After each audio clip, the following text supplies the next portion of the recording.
নাকি খালি ইসলাম নিয়ে পড়ে থাকবেন? নাকি খালি কোরআন হাদিসের আলোচনা নিয়ে পড়ে থাকবেন? নাকি খালি কোরআন হাদিসের কথাই আমাদের পেট ভরবে? দেখছেন পাশের বাড়ি ডাক্তার হয়ে গেছে, ইঞ্জিনিয়ার হয়ে গেছে, কবি হয়ে গেছে, সাহিত্যিক হয়ে গেছে, সাংবাদিক হয়ে গেছে। আপনার ছেলের কি অবস্থা?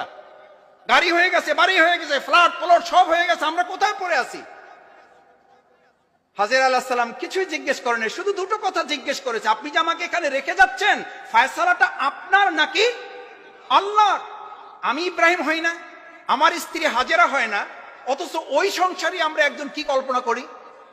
আচ্ছা আপনি বলেন, আগে ইব্রাহিম হাজেরা নাকি আগে ইসমাইল? আল্লাহর নির্দেশ বাস্তবায়ন করার জন্য উনি দৌড়দৌড়ি করেছেন।